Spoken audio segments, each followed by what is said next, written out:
매일 성경 묵상을 돕는 해설 가이드입니다. 안녕하세요, 묵상 코치입니다. 함께 읽고 나눌 말씀은 누가복음 23장 26절에서 43절까지 말씀입니다. 26절에서 31절은 십자가 처형장을 향해 가는 길에서 예수님의 모습입니다. 그들은 예수님을 처형장으로 끌고 갔습니다. 누가는 로마 군인들 외에도 이제까지 예수님을 처형하도록 압박한 유대 지도자들과 유대 백성도 이들 안에 포함시킵니다. 제수를 도시 바깥에서 처형하는 것은 유대 간습이었습니다. 그들은 예수를 이끌고 관절을 벗어나 처형장으로 향했습니다.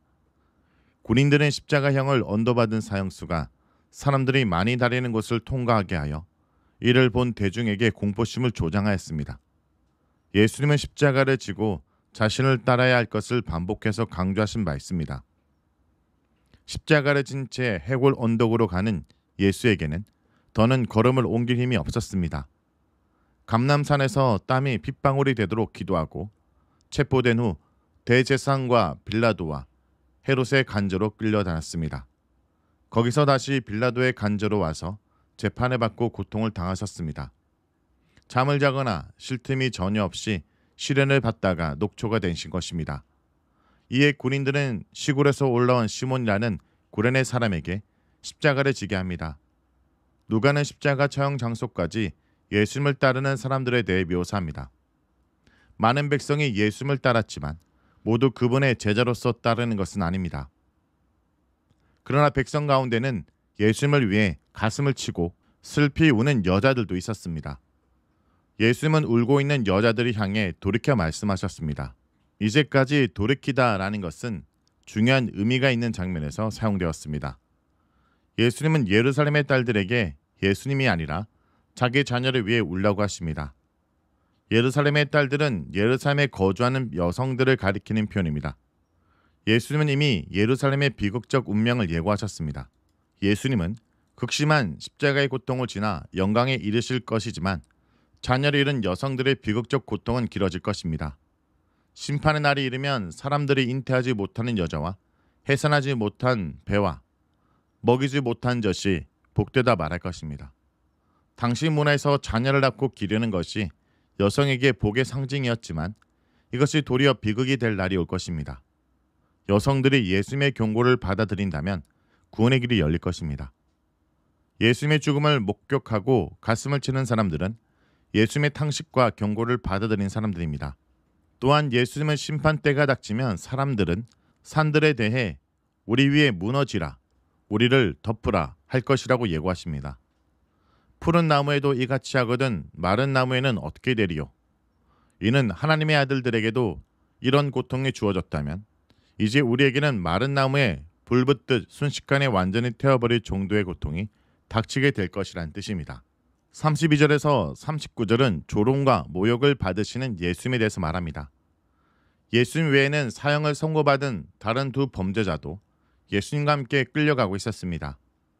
해골이라는 곳에 이르자 군인들은 예수님을 십자가에 못 박고 두 범죄자도 십자가에 못 박았습니다. 한 명은 예수님 오른편에 다른 한 명은 왼편에 못 박혔습니다. 당시의 로마의 처형 방식에 따르면 처형장으로 가는 길뿐 아니라 처형 장소에서도 많은 사람들이 십자가 형벌을 볼 수 있게 하였습니다. 예수님은 십자가에서 아버지, 저들을 사하여 주시옵소서라고 기도하십니다. 그들은 자신들이 무슨 짓을 하는지 알지 못하기 때문입니다. 그들은 예수님의 십자가 처형을 집행하는 자들과 다른 모든 관련자들을 포함합니다. 이 기도는 이사야 53장 12절의 성취입니다. 예수님은 범죄자들을 위해 기도하는 고난의 종으로서 용서의 시도로 간구하십니다. 무엇보다 십자가 저주 아래 있으면서도 하나님을 아버지로 신뢰하며 중보기도 하십니다. 이와 같은 용서의 기도는 자신의 가르침을 몸소 실천하신 기도이고 초기 교회가 계승하는 유산이 됩니다. 34절에서 39절은 여러 부류의 사람들이 예수님을 조롱하고 비웃고 모욕하는 내용입니다. 첫째, 지도자들이 예수님을 비웃습니다. 군인들은 예수님의 옷을 나눠 누가 가질지 제비를 뽑았습니다. 제비를 뽑는 장면은 시편 22편 18절의 인용입니다. 백성은 서서 구경하고 있었고 지도자들은 하나님이 택하신 그리스도라면 다른 사람을 구원했듯이 자기 자신도 구원해야 한다고 예수님을 비웃습니다. 지도자들은 예수님에게 자신을 구원하라고 말하는 것은 마귀의 유혹을 떠올립니다. 누가복음 4장에서 예수님을 떠난 마귀는 이제 지도자들을 통해 예수님의 고난을 회피하고 자신을 구원하라고 유혹합니다. 마귀의 네 번째 시험입니다. 그러나 세례 장면에서 나온 것 같이 하나님의 선택을 받은 예수님은 고난의 종으로서 다른 사람들을 구원하러 오셨기에 자신의 목숨을 구원하지 않으십니다. 둘째, 군인들을 조롱하고 신포도주 주면서 말했습니다. 신포도주를 주는 것은 조롱하기 위함입니다. 내가 만일 유대인이 왕이라면 내가 너를 구원하라. 이번에는 군인들을 통해 자신을 구원하라고 유혹했습니다. 예수님의 머리에는 유대인의 왕이라고 적힌 패가 있었습니다. 이는 유대인의 왕으로 주장하는 자의 운명이 어떻게 되는지를 보여주는 의도이며 이건 역시 무력하게 달리는 예수님을 비웃는 행위입니다. 셋째, 십자가에 달린 사형수 중 하나는 예수님을 비방하면서 말합니다. 내가 그리스도가 아니냐? 너와 우리를 구원하라. 이번에도 마귀는 십자가에 달린 범죄자의 목소리를 유혹합니다. 예수님은 불법자와 같은 취급을 받고 불법자가 받는 조롱을 받는 중에도 고난의 종에게 주어진 길을 가십니다. 유대 지도자들과 로마 군인과 사형수는 예수님을 비웃고 모욕했습니다. 벌거벗겨서 극도의 수치심을 느끼게 만들었습니다. 마귀는 예수님의 연속되는 수치와 모욕으로부터 자신을 구원하도록 유혹했습니다. 그러나 예수님은 시편 22편 17절에서 18절과 이사야 53장 12절에 예고된 고난받는 종으로서 자신을 구원하지 않고 다른 사람들을 구원하기 위해 수치를 견디셨습니다. 예수님의 십자가 수치를 참음으로써 무지한 죄인들을 구원하는 길을 여셨습니다. 40절에서 43절은 죄인에게 낙원을 약속하시는 예수님에 대한 내용입니다. 다른 사형수는 비웃고 있는 죄수를 꾸짖으면서 같은 대로 정죄를 받고도 하나님을 두려워하지 않는 문제를 지적합니다. 그는 자신의 십자가 처형이 범죄 행위에 합당한 형벌임을 인정하고 중앙에 매달린 사람이 행한 일을 옳은 것으로 평가합니다. 다시 말해 예수님에게 죄가 없다는 사실을 인정합니다. 그는 고통당하는 의인의 소리에 귀를 기울였고 의인의 기도를 영접했습니다. 예수님을 구원자로 인정하고 신적인 능력을 의지합니다. 당신의 나라에 임할 때 나를 기억하여 주소서라고 간청합니다. 이는 구원해달라는 요청입니다. 예수님은 죄수의 간청을 듣고 나서 오늘 내가 나와 함께 낙원에 있으리라 라고 약속하십니다.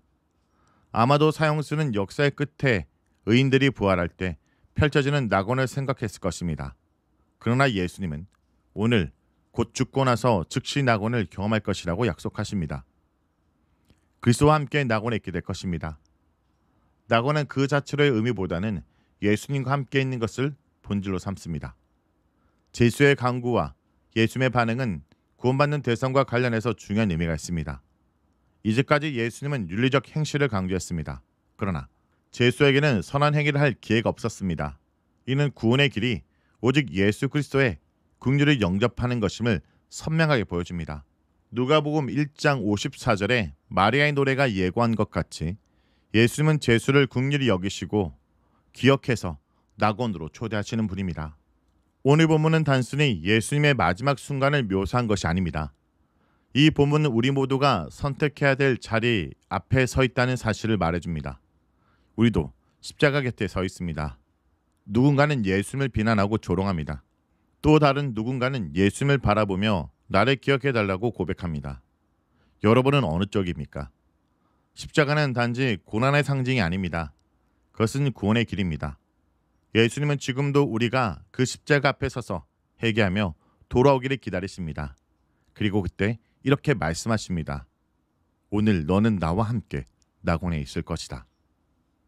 말씀을 놓고 기도하겠습니다. 주님, 우리가 외면했던 십자가를 다시 바라보게 하시니 감사드립니다. 당신이 지신 고통이 우리의 죄 때문임을 고백합니다.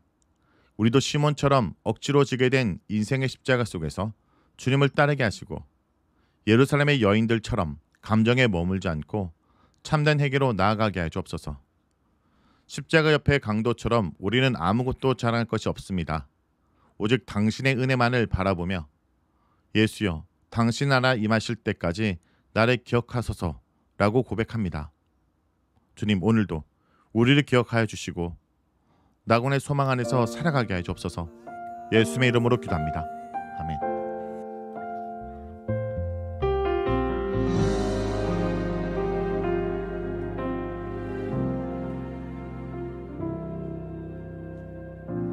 십자가를 참으신 어린 양 예수, 내 죄 씻어주신